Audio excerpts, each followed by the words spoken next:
پریشان ہو جاتا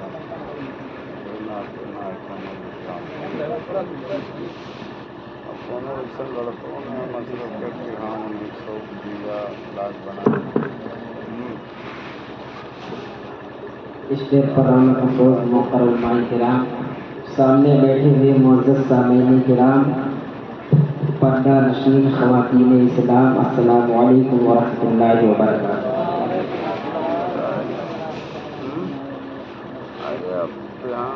نحمده ونصلي ونسلم على رسوله الكريم، اما بعد فاعوذ بالله من الشيطان الرجيم، بسم الله الرحمن الرحيم۔ قال النبي صلى الله عليه وسلم حسين مني وانا من الحسين، صدق الله مولانا العظيم وصدق رسوله النبي الامين المكين الكريم، ونحن على ذلك لمن الشاهدين والشاكرين والحمد لله رب العالمين۔ امداد کن امداد کن از بند غم آزاد کن، در دین و دنیا شاد کن یا غوث اعظم دستگیر۔ سرکار اعلیٰ حضرت ارشاد فرماتے ہیں، زہے عزت و اطلاع محمد، زہے عزت و اطلاع محمد کی ہے عرش حق زیر پائے محمد، اور رضا پل سے اب وجد کرتے گزریے، رضا پل سے اب وجد کرتے گزریے، کہ ہے رب سلیم دعائے محمد، کہ ہے رب سلیم دعائے محمد۔ سب کچھ بھلا دیا ہے مگر یاد ہے حسین، سب کچھ بھلا دیا ہے مگر یاد ہے حسین، اب بھی ہمارے دل میں آباد ہے حسین۔ سب کچھ بھلا دیا ہے مگر یاد ہے حسین، اب بھی ہمارے دل میں آباد ہے حسین۔ سورج بھی جن کے واسطے لوٹا خوشی خوشی، سورج بھی جن کے واسطے لوٹا خوشی خوشی، اس بے مثال باپ کی اولاد ہے حسین، اس بے مثال باپ کی اولاد ہے حسین۔ حضرات، ایسا لگ رہا ہے کہ لوگ گاؤں میں چوہدری میں یزید کا غلام ہونے کا ثبوت دے رہے ہیں، وہاں ڈھول بج رہا ہے، سب لوگ وہاں شامل ہیں۔ ارے کم سے کم اگر نجات پانا ہو تو امام حسین کا غلام ہونے کا ثبوت دیں۔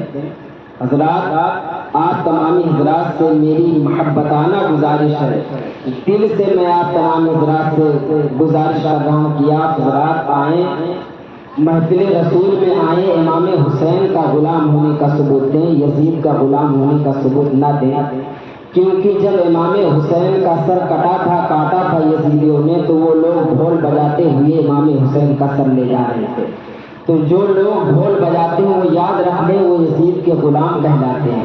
تو آپ حضرات یزید کا غلام نہ کہلوائیں اپنے آپ کو، بلکہ امام حسین کا غلام کہلائیں۔ حضرات آئیے کچھ عرض کرنے سے قبل ہم اور آپ مل کر آقا نامدار مدینے کے تاجدار دونوں عالم کے مالک و مختار جناب احمد مصطفیٰ محمد مصطفیٰ صلی اللہ تعالی علیہ وسلم کی بارگاہ میں ہدیہ درود پیش کر لیں اور پڑھیں بآواز بلند، اللہم صلی علی سیدنا مولانا محمد وسلم، صلاۃ و سلام علیک یا رسول اللہ صلی اللہ تعالی علیہ وسلم۔ حضرات، ایک ہے اسلام پھیلانا اور ایک ہے اسلام بچانا۔ جب اسلام کو پھیلانا ہوا تو خالد بن ولید آگے بڑھے۔ یہ خالد بن ولید وہ ہیں جنہوں نے تقریباً 350 جنگوں میں حصہ لیا، اللہ کی رضا کے لیے اللہ کی راہ میں جنگ کی، کس لیے؟ اسلام کو بچانے کے لیے۔ خیبر میں اسلام کو پھیلانے کے لیے، خیبر میں اسلام کو پھیلانا تھا، وہاں جنگ ہوئی۔ جنگ احد اسلام کو پھیلانا تھا، جنگ ہوئی۔ جنگ خندق اسلام کو پھیلانا تھا، جنگ ہوئی۔ جب اسلام کو پھیلانا ہوا تو خالد بن ولید، حضرت عبد مناف، حضرت عبیدہ آگے بڑھے۔ ایک ہے اسلام کو بچانا، ایک ہے اسلام کو پھیلانا۔ جب اسلام کو پھیلانا ہوا رب نے صحابہ کرام کو چنا. جب اسلام کو بچانا ہوا تو اللہ تبارک و تعالیٰ نے اہل بیت کو چنا.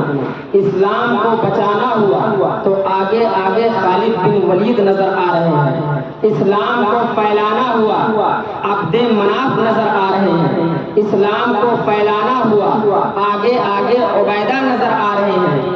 اسلام کو پھیلانا ہوا خالد بن ولید نظر آ رہے ہیں. لیکن جب اسلام کو بچانا ہوا تو فاطمۃ الزہرا کا لال امام حسین کربلا کی دھرتی پر نظر آیا. کون امام حسین؟ وہ امام حسین جو علی کے صاحبزادے ہیں. وہ امام حسین جنہوں نے فاطمۃ الزہرا کی چادر تطہیر میں لپٹ کر اپنی جوانی پائی. وہ حسین جنہوں نے اپنی زندگی کو بچپن میں ہی آقا کریم صلی اللہ تعالیٰ علیہ وسلم کے محبوب نظر بن گئے. وہ امام حسین جن کی چمکتی ہوئی تلوار دشمنوں کے سر کو گردن سے جدا کر دیا. وہ امام حسین جب اسلام کو بچانا ہوا تو کربلا کی دھرتی پر آگے آگے امام حسین نظر آئے. اسلام کو جب بچانا ہوا پھیلانا ہوا صحابہ کرام آگے آگے ہیں. جب اسلام کو بچانا ہوا تو امام حسین آگے آگے ہیں. حضرات امام حسین رضی اللہ تعالیٰ عنہ کے بچپن کا زمانہ ہے. آقا کریم صلی اللہ تعالیٰ علیہ وسلم نماز پڑھ رہے ہیں. اتنے میں کہیں سے امام حسین آئے اور آپ کے پشت مبارک پر بیٹھ گئے. آقا کریم صلی اللہ تعالیٰ علیہ وسلم نے اپنی سجدے کو طول کر دیا, اپنے سجدے کو بڑھا دیا. پھر جب امام حسین آپ کے پشت سے اترے تب آقا کریم صلی اللہ تعالیٰ علیہ وسلم نے سلام پھیرا. اتنا تو ہم سنتے رہتے ہیں, لیکن آج آئیے اس کی گہرائی میں جا کر دیکھتے ہیں. امام حسین آقا کریم صلی اللہ تعالیٰ علیہ وسلم کے پشت پر ہیں. آقا کریم صلی اللہ تعالیٰ علیہ وسلم جب انسان نماز پڑھتا ہے تو اس کی آنکھیں زمین پر ہوتی ہیں, اس کی ناک زمین پر لگی رہتی ہے. جب وہ دیکھتا ہے تو اسے صرف زمین دکھائی دیتی ہے. یہ جہاں سجدہ کرتا ہے وہ جگہ دکھائی دیتی ہے. حضرت امام حسین پیٹھ پر ہیں. یہ آقا کو کیسے معلوم ہوا؟ آقا کریم صلی اللہ تعالیٰ علیہ وسلم نے خوشبو سے سونگھ کر پہچان لیا کہ امام حسین میرے پیٹھ پر ہیں. آقا کریم صلی اللہ تعالیٰ علیہ وسلم نے اپنے سجدے کو بڑھا دیا.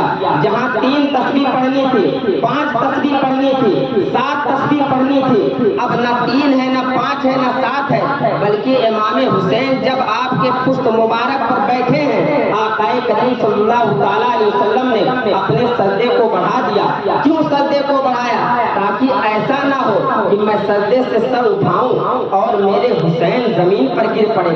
حالانکہ سجدے کی حالت یہ ہوتی ہے کہ انسان جب اتنی اونچائی سے گرے گا تو اسے ہلاکت نہیں ہوگی, اسے جان جانے کا خطرہ نہیں ہے. مگر آقا کو یہ بھی گوارا نہیں ہے کہ میں سجدے سے سر اٹھاؤں, امام حسین زمین پر گر پڑے اور انہیں ہلکی سی خراش آ جائے.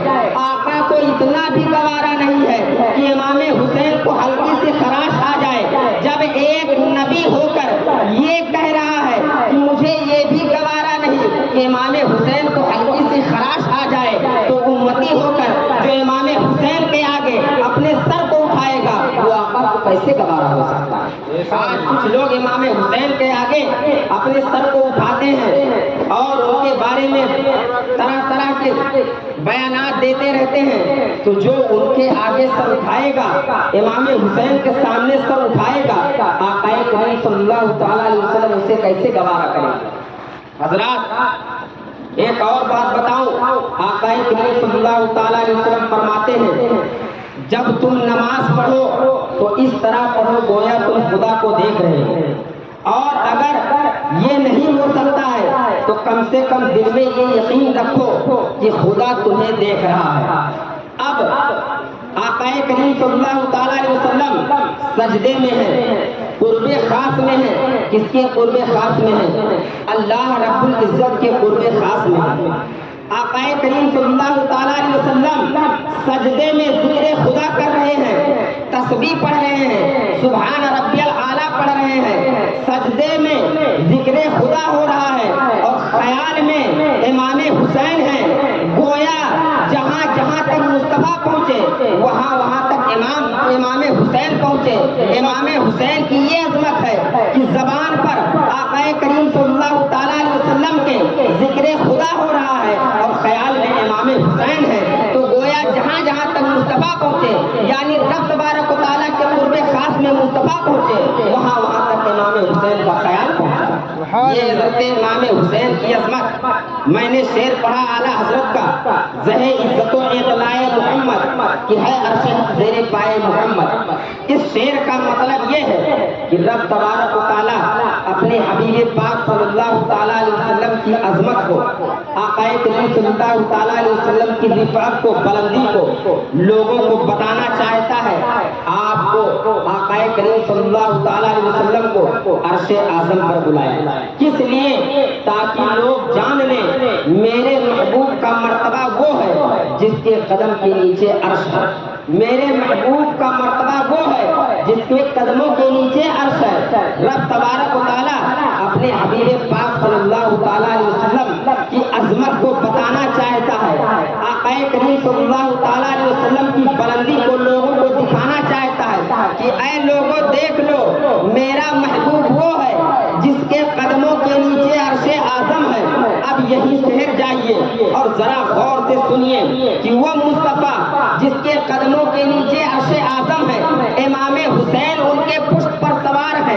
امام حسین گویا لوگوں کو بتانا چاہتے ہیں کہ اے لوگوں میری عظمت کو تم جاننا چاہتے ہو، میری بلندی کو تم جاننا چاہتے ہو، میرے مقام و مرتبہ کو تم سمجھنا چاہتے ہو، تو دیکھ لو جس کے قدم کے نیچے عرش اعظم ہے اس کے کاندھے کے اوپر امام حسین ہے۔ یہ حضرت امام حسین کی عظمت، آقا کریم صلی اللہ تعالیٰ علیہ وسلم کے قدم کے نیچے عرش اعظم اور امام حسین آپ کے پشت مبارک پر، یہ حضرت امام حسین کی عظمت و بلندی، امام حسین کا مقام و مرتبہ۔ حضرات ایک مرتبہ کی بات ہے، حضرت آقا کریم صلی اللہ تعالیٰ علیہ وسلم ایک دن بیٹھے ہوئے تھے، ایک طرف آپ کے صاحبزادے حضرت ابراہیم، ایک طرف آپ کے نواسے حضرت امام حسین، دونوں کو آپ پیار کر رہے ہیں۔ کبھی اپنے صاحبزادے کا ماتھا چومتے ہیں، کبھی امام حسین کا ماتھا چومتے ہیں، کبھی اپنے صاحبزادے کو پیار کر رہے ہیں، کبھی امام حسین کو پیار کر رہے ہیں، اپنے نواسے کو پیار کر رہے ہیں۔ اتنے میں حضرت جبریل امین آ جاتے ہیں، اللہ رب العزت کا پیغام لے کر آتے ہیں۔ حضرت جبریل علیہ السلام نے عرض کی حضور یا رسول اللہ صلی اللہ تعالیٰ علیہ وسلم میں رب کا پیغام آپ کی بارگاہ میں لے کر آیا ہوں۔ آقا کریم صلی اللہ تعالیٰ علیہ وسلم نے فرمایا اے جبریل بولو کیا پیغام لے کر آئے ہو؟ حضرت جبریل امین نے عرض کیا یا رسول اللہ صلی اللہ تعالیٰ علیہ وسلم رب جاننا چاہتا ہے کہ میرا محبوب سب سے زیادہ کس سے پیار کرتا ہے؟ اپنے صاحبزادے ابراہیم سے پیار کرتا ہے میرا محبوب یا اپنے نواسے امام حسین سے زیادہ پیار کرتا ہے؟ آقا کریم صلی اللہ تعالیٰ علیہ وسلم نے اپنے صاحبزادے ابراہیم کی طرف دیکھا، آنکھوں میں آنسو آ گئے۔ اپنے نواسے حضرت امام حسین کی طرف دیکھا، آنکھوں سے آنسو ٹپک پڑے اور فرمایا ہے جبریل امین جاننا چاہتے ہو تو سنو، میں دونوں سے اتنا ہی پیار کرتا ہوں، یعنی دونوں سے برابر پیار کرتا ہوں۔ حضرت جبریل امین نے عرض کیا یا رسول اللہ صلی اللہ تعالیٰ علیہ وسلم بے شک یہ حق بات ہے کہ آپ دونوں کو اتنا ہی محبوب رکھتے ہیں، لیکن رب تبارک و تعالیٰ یہ چاہتا ہے کہ آپ کے پاس صرف ایک ہی رہے۔ اب فیصلہ آپ کے اوپر ہے، آپ صاحبزادے کو چنتے ہیں یا امام حسین کو چنتے ہیں، آپ اپنے بیٹے ابراہیم کو چنتے ہیں یا اپنے نواسے حضرت امام حسین کو چنتے ہیں۔ پھر آقا کریم صلی اللہ تعالیٰ علیہ وسلم نے اپنے بیٹے کی طرف دیکھا، اپنے صاحبزادے امام ابراہیم کی طرف دیکھتے ہیں، اس کے بعد ایک نظر اپنے نواسے امام حسین کی طرف دیکھتے ہیں، اس کے بعد فرماتے دیکھتے ہیں آنکھوں میں آنسو آ جاتے ہیں۔ بڑا اہم فیصلہ ہے، اگر اپنے بیٹے کو چنتے ہیں، اپنے بیٹے کو چنتے ہیں اور ترجیح دیتے ہیں اپنے بیٹے کو، اگر امام حسین حسین کو رب کی بارگاہ میں جانے دیتے ہیں تو حضرت فاطمہ کے دل کو چوٹ پہنچے گی. اگر امام حسین کو رب کی بارگاہ میں جانے دیتے ہیں تو حضرت علی مرتضیٰ کے دل کو تکلیف پہنچے گی. لیکن اگر اپنے بیٹے کو رب کی بارگاہ میں جانے دیتے ہیں تو صرف انہیں ہی تکلیف پہنچے گی. آقا کریم صلی اللہ تعالیٰ علیہ وسلم یہ سوچ رہے ہیں اگر اپنے بیٹے کی قربانی دیتا ہوں, اپنے بیٹے کو رب کی بارگاہ میں بھیجتا ہوں تو صرف میں تڑپوں گا, صرف میرے دل کو تکلیف پہنچے گی. لیکن اگر امام حسین کو بھیجتا ہوں تو میری بیٹی فاطمہ کے دل کو تکلیف پہنچے گی, حضرت علی مرتضیٰ کے دل کو تکلیف پہنچے گی. بڑا اہم فیصلہ آقا کریم صلی اللہ تعالیٰ علیہ وسلم نے کیا. فرمایا اے جبریل سنو, میں یہ برداشت کر سکتا ہوں, میری تکلیف مجھے برداشت ہے, میرے دل کو تکلیف پہنچے یہ میں برداشت کر سکتا ہوں, لیکن میری بیٹی فاطمہ الزہرا کو تکلیف پہنچی یہ میں ہرگز برداشت نہیں کر سکتا. بے شک سبحان اللہ. نعرہ تکبیر, نعرہ تکبیر, نعرہ رسالت, نعرہ رسالت. یہ حضرت امام حسین کا مقام و مرتبہ. آقا کریم صلی اللہ تعالیٰ علیہ وسلم نے امام حسین اپنے بیٹے پر امام حسین کو ترجیح دی.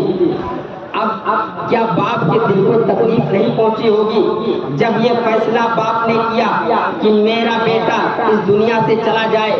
جب یہ فیصلہ کیا تھا آقا کریم صلی اللہ تعالیٰ علیہ وسلم نے 3 دن کے بعد آپ کے صاحبزادے ابراہیم بیمار پڑ گئے.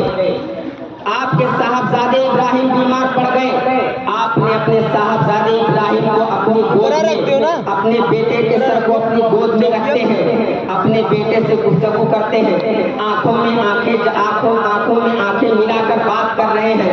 آنکھوں سے آنسو جاری ہو گئے. کیا آقا کریم صلی اللہ تعالیٰ علیہ وسلم کو تکلیف نہیں پہنچی ہوگی؟ تکلیف پہنچی ہوگی. تاریخ کا مطالعہ کریں. جب ہم تاریخ کا مطالعہ کرتے ہیں تو پتہ چلتا ہے آقا کریم صلی اللہ تعالیٰ علیہ وسلم نے جیسے ہی اپنے صاحبزادے ابراہیم کو اپنے گود میں اپنے بیٹے ابراہیم کے سر کو رکھا ہے, فوراً آپ کے آنکھوں سے آنسو جاری ہو گئے. جب صحابہ کرام نے یہ دیکھا کہ آقا کریم صلی اللہ تعالیٰ علیہ وسلم کے آنکھوں سے آنسو ٹپک رہے ہیں, آقا کریم صلی اللہ تعالیٰ علیہ وسلم کے آنکھوں سے آنسو بہ رہے ہیں, تو صحابہ نے عرض کیا یا رسول اللہ صلی اللہ تعالیٰ علیہ وسلم آپ بھی رو رہے ہیں, حالانکہ آپ تو وہ ہیں جو لوگوں کو رونے سے منع کرتے ہیں, نوحہ و ماتم کرنے سے منع کرتے ہیں, اور آپ بھی رو رہے ہیں. آقا نے فرمایا اے میرے صحابہ سنو, میں رو نہیں رہا ہوں. جب کوئی اپنا اس دنیا سے جاتا ہے تو آنکھوں میں آنسو آ ہی جاتا ہے. آقا کریم صلی اللہ تعالیٰ علیہ وسلم نے امام حسین پر, اپنے بیٹے پر امام حسین کو ترجیح دی. آقا کریم صلی اللہ تعالیٰ علیہ وسلم کے صاحبزادے وصال فرما گئے. ایک مرتبہ آقا کریم صلی اللہ تعالیٰ علیہ وسلم مسجد نبوی میں تشریف فرما ہے. امام حسین کے بچپن کا ہی زمانہ ہے. امام حسین دوڑتے ہوئے مسجد نبوی سے باہر کی طرف جا رہے ہیں. آقا کریم صلی اللہ تعالیٰ علیہ وسلم نے آواز دی بیٹا حسین میرے پاس آؤ. بچپنے کا عالم ہے, امام حسین نے توجہ نہیں دی. شاید امام حسین کے کانوں تک آقا کی آواز نہیں پہنچی. امام حسین باہر تشریف لے گئے, باہر چلے گئے دوڑتے ہوئے. آقا کریم صلی اللہ تعالیٰ علیہ وسلم نے ایک صحابی سے فرمایا جاؤ میرے بیٹے حسین کو بلا لاؤ. صحابی گئے اور امام حسین سے فرمایا کہ آپ کے نانا جان آپ کو بلا رہے ہیں. جیسے ہی امام حسین نے اس بات کو سنی سب کچھ چھوڑ دیا, فوراً دوڑے ہوئے آقا کریم صلی اللہ تعالیٰ علیہ وسلم کی بارگاہ میں آئے. جیسے ہی امام حسین کو آتے دیکھا آقا کریم صلی اللہ تعالیٰ علیہ وسلم نے اپنے دونوں ہاتھوں کو ایسے پھیلا دیا. امام حسین دوڑے آئے اور آقا کریم صلی اللہ تعالیٰ علیہ وسلم کے سینے سے لپٹ گئے. سینے سے لپٹنے کے بعد اپنے دونوں ہاتھوں کو گلے میں ڈالتے ہیں. چہرے پر نظر پڑتی ہے تو دیکھا کہ نانا جان کی آنکھوں میں آنسو ہے. حضرت امام حسین نے عرض کی اے نانا جان آپ کی آنکھوں میں آنسو ہے, کس بات نے آپ کو رلایا, کس وجہ سے آپ رو رہے ہیں, آپ کی آنکھوں میں آنسو کس وجہ سے آیا؟ آقا کریم صلی اللہ تعالیٰ علیہ وسلم نے فرمایا اے میرے بیٹے حسین جب تم اس مسجد سے باہر جا رہے تھے میں نے تمہیں آواز دی تھی لیکن تم نے میری آواز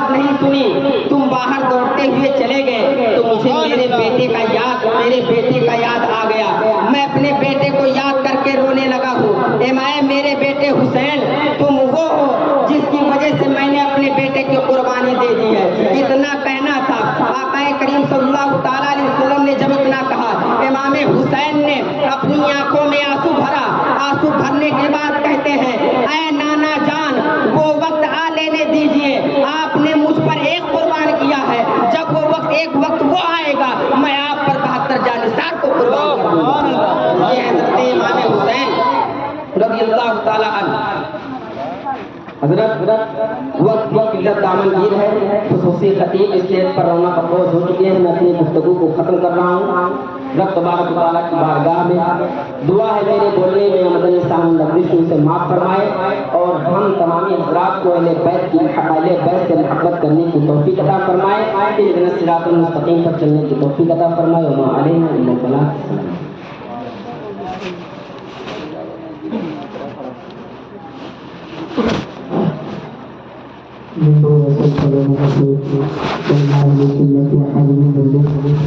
السلام